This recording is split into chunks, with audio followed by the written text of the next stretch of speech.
உலக தமிழர்களை ஒரே இடத்தில் சந்திக்க வேண்டுமா? உங்களை அன்புடன் அழைக்கிறது தி ரைஸ் அமைப்பின் 13வது உலக தமிழர்கள் மற்றும் திறனாளர்கள் மாநாடு.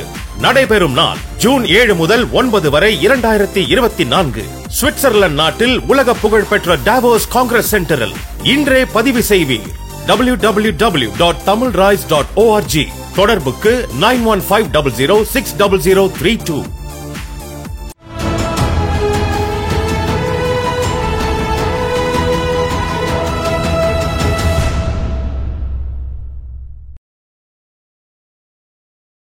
தமிழக நேயர்களுக்கு அன்பு நம்மோடு திராவிட முன்னேற்ற கழகத்தின் மாநில மாணவர் அணி துணை செயலாளர் திருமதி வீரமணி இணைந்திருக்கிறார். வாருங்கள், அவரோட பேசலாம். மேம் வணக்கம். வணக்கம். பிரதமர் மோடி அவர்கள் இந்த இலவச பேருந்து பயண திட்டத்தினால மெட்ரோ அதுக்கான அந்த பயணிகள் வரத்தெல்லாம் ரொம்ப குறைஞ்சிருச்சு, அந்த மெட்ரோலாம் ரொம்ப பாதிப்படையுது அப்படின்றாரு. எப்படி பாக்குறீங்க? தேர்தல் நெருங்க நெருங்க மோடி அவர்கள் அந்த தோல்வி பயத்துல ஜூன் 4ஆம் தேதி ஆயிடுச்சு அப்படின்னா அதுக்கப்புறம் அந்த பிரதமர் பதவி அப்படிங்கிறது தன் வசம் இருக்காது அப்படிங்கறதுனால பிதற்றுகிறார் அப்படின்னு தான் நம்ம சொல்ல முடியும். ஏன்னா பேருந்துனால மெட்ரோ சேவை குறைந்திருக்கு அப்படிங்கிறது அப்பட்டமான ஒரு பொய். இதை நம்ம தரவுகளோட நம்ம பார்க்கணும்னு வைங்களேன். 2020 அதாவது திமுக ஆட்சி அமைக்கும் முன்பு பாத்தீங்க அப்படின்னா மெட்ரோ ரயில் திட்டம் 1.18 கோடி மக்கள் பயன்படுத்திட்டு இருக்காங்க.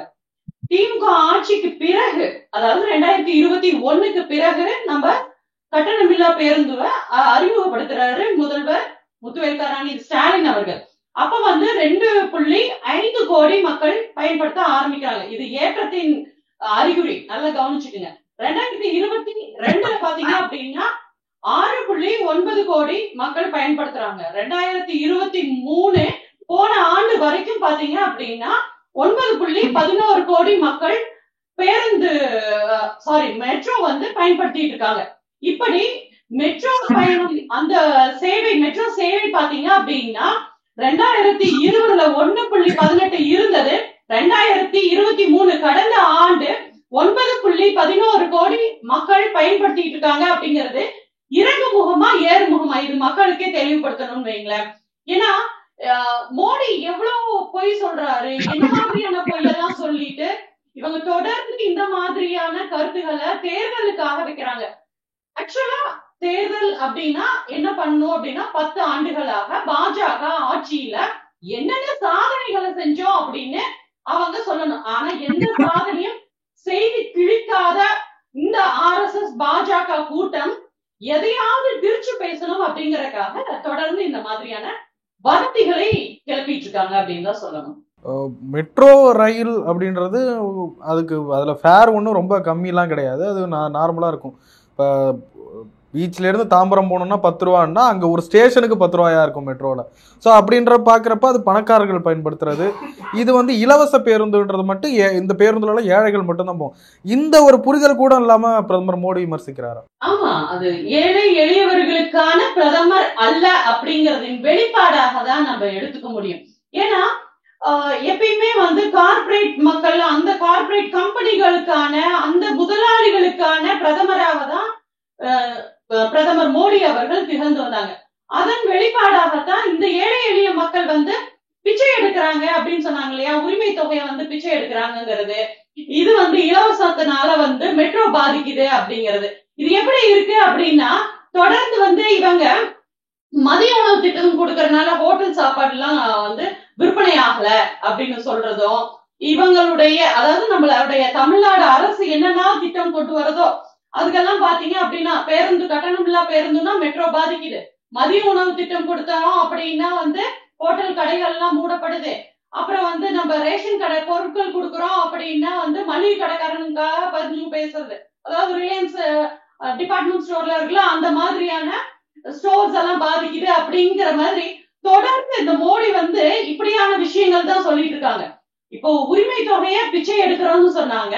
அந்த பிச்சைய ஏன் மோடி அவர்கள் தன்னுடைய தேர்தலுக்காக அதே பிச்சையை போடுறேன் அப்படின்னு சொன்னாரு அப்படிங்கிற நாம ஒரு கேள்வி முன்வைக்கிறோம். அதே மாதிரி இடஒதுக்கீடு கூடவே கூடாது, அது பெரிய ஒரு தவறு அப்படின்னாங்க. ஆனா இடபிள்யூஎஸ் இதே பாஜக அரசு கொண்டு கொண்டு வந்தது. அதுவும் இடஒதுக்கீடு தானே. அப்ப அவங்களுக்கு வேணும் அப்படிங்கிறப்ப மட்டும் இனிக்குது. ஆனா நம்மளுடைய அவங்களுக்கான வாய்ப்புகளை மறுக்கப்பட்ட சமூகத்துக்கு கொடுக்கணும் அப்படிங்கறது இவங்களுக்கு வந்து கசக்குதுங்க. அதே மாதிரி பாத்தீங்க அப்படின்னா முதியோர், மாற்றுத்திறனாளி இவங்களுக்கான பென்ஷன் எல்லாம் வந்து கொடுக்க கூடாது, இவங்க எல்லாம் வந்து அந்த சலுகைகளை பயன்படுத்திக்கிட்டு இருக்காங்க அப்படின்னு சொன்னாங்க. ஆனா அந்த பென்ஷன் எல்லாம் இவங்க நிறுத்தி அந்த பிச்சைக்காரங்கிட்ட இருந்து கூட பிச்சையை புடுங்குற ஒரு பெருமாளு அப்படிங்கிற மாதிரியான கணக்குதான் இவங்களோடது. விவசாயிகளின் மானியத்தை புடுங்கிறது. ஆனா கேஸ் மானியத்தை விவசாயிகளின் மானியம் வந்து பிச்சை எடுக்கிறாங்க, பிச்சை காசு அப்படின்னு சொல்றாங்க. ஆனா அந்த கேஸ் மானியத்தை கூட, அந்த பிச்சை காசை கூட நிறுத்திட்டு இவங்க தொடர்ந்து மக்களின் அந்த மானியமாகட்டும், இலவச திட்டங்கள் ஆகட்டும் ஏளனம் செய்யுது, கைகொட்டி சிரிக்கிறது. இது எல்லாம் பாத்தீங்க அப்படின்னா அந்த முதலாளித்துவத்துக்கு துணை போகின்ற ஒரு பிரதமராக மோடி திகழ்கின்றார் அப்படிங்கிறது வெட்ட வெளிச்சமாகின்றது. ஏறக்குறைய இப்போ 5ஆம் கட்ட தேர்தல் வரப்போகுது. இந்த இறுதி கட்டத்தில் தமிழ்நாட்டில எல்லாம் முடிச்சுட்டு இறுதி கட்டத்தில் போய் தமிழ்நாட்டில் இருக்க இந்த ஸ்கீமை மேற்கோள் காட்டி அவர் விமர்சனம் பண்றாருன்றதை எப்படி புரிஞ்சுக்கலாம்? தொடர்ந்து திமுக ஆட்சி கொண்டு வருகின்ற திமுக அரசின் திட்டங்கள் இவங்களுக்கு கண்ணை உறுத்திக்கிட்டே இருக்கு அப்படிங்கிறது தான் இது மூலப்பொருள்.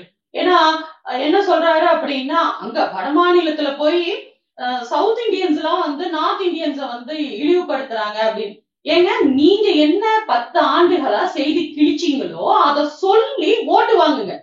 அவன் அடிச்சிருவான், அவன் உடைச்சிருவான், புல்டோசர் கொண்டு வந்துருவான். யாருங்க புல்டோசருக்கு சொந்தக்காரங்க? எந்த கட்சி புல்டோசருக்கு சொந்தக்காரங்க? இவங்க சொல்றாங்க புல்டோசரை கொண்டு வந்து ராமர் கோவிலை இடிச்சிருவாங்க. புல்டோசருக்கு குத்தகைக்கு எடுத்ததே வந்து பாஜக தான். தொடர்ந்து அவங்க தான் வந்து மக்களை வந்து நடு தெருவுல நிறுத்திக்கிட்டு இருக்காங்க. அவங்க சொல்றாங்க நம்ம வந்து ராமர் கோவிலை இடிச்சிருவாங்க, இந்துக்களை மறுபடியும் ஓடி வாருங்கள் அப்படின்னு.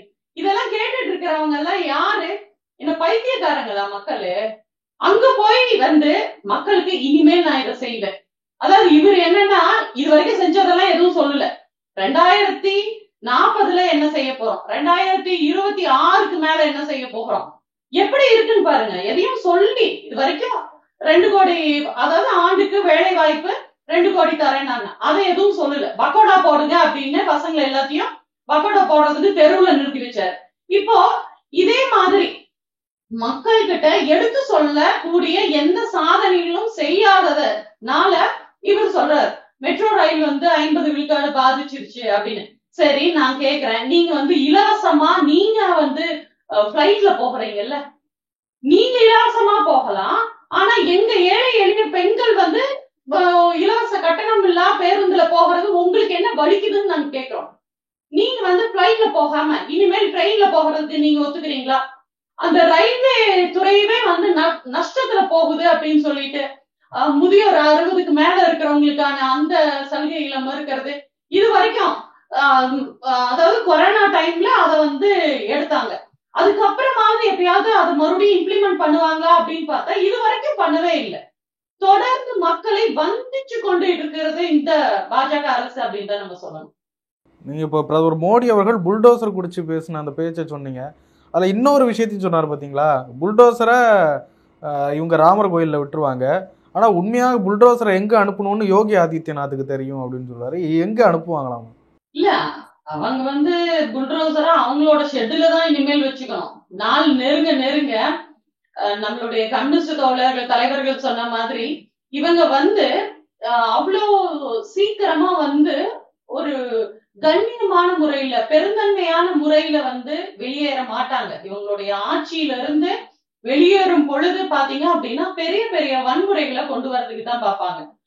உதாரணமாக பாத்தீங்க அப்படின்னா இந்த தோல்வி பயத்தினால இன்கம் டாக்ஸ் துறைகள் ஆகட்டும், அவங்களுடைய பாஜக ஆபீஸ் மற்றும் இவிஎம் மெஷின் பத்தி எரியுது, இவிஎம் மெஷின் கொண்டு போகிற வண்டி எரியுது, என்னென்னலாம் வேலை பார்க்கணுமோ பண்றாங்க.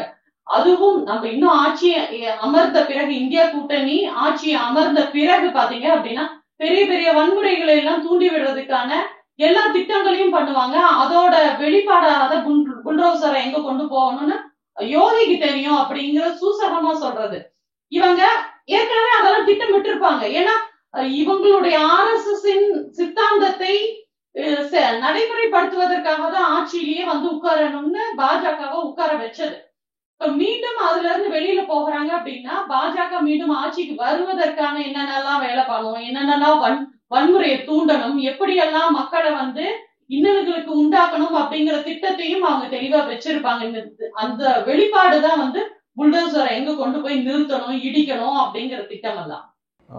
சமீபத்தில் பிரதமர் மோடி அவர்கள் ஒரு பேட்டியில சொல்றாரு, நான் என்னமோ இஸ்லாமியர்களை பிரித்து பார்ப்பதா சொல்றாங்க, நான் அந்த இந்து முஸ்லீம் அப்படின்னு பிரித்து வச்சு நான் அரசியலே நான் பண்ண மாட்டேன், அப்படியெல்லாம் நான் பண்ணதே கிடையாது அப்படின்றாரு. எப்படி பார்க்க பிரிச்சு வெளியேற்றணும் அப்படிங்கறதுனாலதான் சிஏ லா பில் கொண்டு வந்தது. இது எல்லாமே பாத்தீங்க அப்படின்னா அவங்கள ஏற்றணும். நம்ம இந்திய நாட்டுல இருந்து இந்து ராஷ்டிரா அப்படிங்கறத கொண்டு வரணும் அப்படிங்கிற ஒரு அந்த ஆர்எஸ்எஸ் அந்த சித்தாந்தத்தை அவங்க வந்து இம்ப்ளிமெண்ட் பண்ணணும். இது வந்து இந்துக்களுக்கான நாடு அப்படிங்கிறதுக்காக வேண்டிதான் இவங்க ஆட்சியில அமர்ந்ததே. அதுவும் பெரும்பான்மையாக, அதாவது 3வது முறை மீண்டும் அவங்க வந்து பெரும்பான்மையான அரசாக அமைந்து விட்டால் பாஜகவுக்கு அவங்க என்ன பண்ணணுங்கிற திட்டமும் அவங்க கையில இருக்கு. முழுக்க முழுக்க வந்து இது இந்துக்களுக்கானது அப்படின்னு சொல்லிட்டு அந்த மேல் உயரிய சாதியான பார்ப்பனர்களுக்கு வந்து தூக்கு பிடிக்கிற ஒரு வேலையத்தான் இவங்க பண்ண போகிறாங்க. மற்ற இந்துக்கள், அதாவது நம்மெல்லாம் இங்க இருக்க வரைதான் வந்து நம்ம இந்து முஸ்லிம் கிறிஸ்டியன், எப்ப வந்து இந்து தாண்டி முஸ்லிம்ஸ் ஆகட்டும் கிறிஸ்டியன்ஸ் ஆகட்டும் இவங்க எல்லாம் வெளியேற்றப்படுகின்றார்களோ அதுக்கப்புறம் பாத்தீங்க அப்படின்னா சூத்திர நாய்கள் அப்படின்னு அதுக்கப்புறம் பிரிச்சிருவாங்க. இந்த இந்துக்களை ஒன்று வாருங்கள், ஒன்று கூடுங்கள், நாம் எல்லாம் கூடி இந்து கடவுளை காப்பாற்றுவோம். நம்ம காப்பாத்தாத கடவுள் நாம போய் கடவுளை காப்பாற்றக்கூடிய அளவுக்கு வல்லமை பெற்றவர்களா அப்படிங்கறதுதான் எங்களுடைய கேள்வியை நாங்க இங்க முன்வைக்கிறோம். வைங்களா, அமித்ஷா அவர்கள் சமீபத்தில் ஒரு பேட்டியில சொல்றாரு, ஒரு இடத்துல பேசுறாரு, 4 கட்ட தேர்தல் முடிவடைஞ்சிருச்சு, ஏற்கனவே நாங்கள் பெரும்பான்மையை பெற்று விட்டோம், இனி இருக்கிற தொகுதிகளில் ஜெயிக்கிறதுக்கு தான் பார்க்கணும் அப்படின்றாரு. எப்படி பாக்குறீங்க? அதாவது அவங்க வந்து அந்த ஒரே ஒரு பாஜக எம்எல்ஏ இப்ப வந்து அன்னபோஸ்ட்ல ரெடியா இருக்கிறாரு இல்லையா, அதை வச்சுட்டு சொல்றாங்கன்னு நினைக்கிறேன். அது ஒரு சீட் வந்து அவங்களுக்கு பெரும்பான்மையை பிடிச்சிட்டாங்க அப்படிங்கிற கணக்கா? அதாவது இவங்க வந்து உளவியல் ரீதியா மக்களுக்கு அப்புறம் அந்த வேட்பாளர்களுக்கு பயத்தை உண்டாக்கணும் அப்படிங்கிற ஒரு எண்ணத்துல இவங்க வந்து பேசுறாங்க. மிரட்டல் தோரணை தான் இதெல்லாம். ஒரு காலம் பலிக்காது. இந்தியா கூட்டணி தான் வந்து கட்டாயம் இந்த தடவை ஆட்சியில அமையும். ஏன்னா வட மாநிலத்துல இருக்கிற மக்கள் ரொம்ப தெளிவாயிட்டாங்க. பாஜக பிரச்சார கூட்டத்துல போகக்கூடிய ஒரு இளைஞர்கிட்ட அந்த பாஜக சாமியை போட்டிருக்காரு, அவர்கிட்ட பேட்டி எடுக்கிறாங்க. அவரு ரொம்ப தெளிவாக சொல்றாங்க, எப்படி இருந்தாலும் வந்து இந்தியா கூட்டணி தான் ஜெயிக்க போகுது, நான் வந்து வேலை இல்லை இன்னைக்கு, நான் அந்த ஒரு ஊதியம் இதுல கிடைக்கும் அப்படிங்கிறதுக்காக நான் வந்தேன், கண்டிப்பா இவங்கெல்லாம் எதுவுமே செய்யல. இங்க பாருங்க, ரோட பாருங்க, ரோடு வந்து அவ்வளவு பழுதடைந்திருக்கு, இந்த ரோட்டை கூட போடாத பாஜக அரசு மறுபடியும் எதுக்கு அப்படின்னு ஒரு இளைஞர் வந்து இந்த மாதிரியான கேள்வியில முன்வைக்கிறாரு. வட மாநிலத்துல நம்மளுக்கு பாக்குறதுக்கு மிக மகிழ்ச்சியா இருக்கு. வட மாநிலத்துல இருக்கக்கூடிய மக்களும் இப்ப விழித்து கொண்டு விட்டார்கள் அப்படிங்கிறது மகிழ்ச்சியான ஒரு விஷயம். வைங்களேன், தமிழ்நாட்டுல எப்படி இருக்குன்னு பாக்குறீங்க சார்? அண்ணாமலை எல்லாம் ரொம்ப சைலண்ட் மூட்ல இருக்காரு, வெற்றி பெறுவோம் அப்படின்ற ஒரு நம்பிக்கையில ஜூன் 4க்காக காத்துக்கிட்டு இருக்காரு. சமீபத்தில் ஒரு நாளிதழ் கூட ஒரு கணிப்பு வெளியிட்டு இருந்தது, 31 தொகுதியில திமுக கம்ஃபர்டபுளா வின் பண்ணும், ஒரு 7-8 தொகுதியில கொஞ்சம் இழுபறி இருப்பதற்கான வாய்ப்பு இருக்குன்றாங்க. எப்படி பாக்குறீங்க நீங்க? அதாவது இப்ப என்ன மோட்ல அதாவது சைலண்ட் மோட்ல இருக்காரு அப்படிங்கிறீங்க. அவர் ஏதாவது வீடியோ ஆடியோ ரெக்கார்டிங்ல இருப்பாரா இருக்கும், அதுக்கப்புறம் வீர் கொண்டு எழுந்து வருவாருன்னு வைங்களேன்.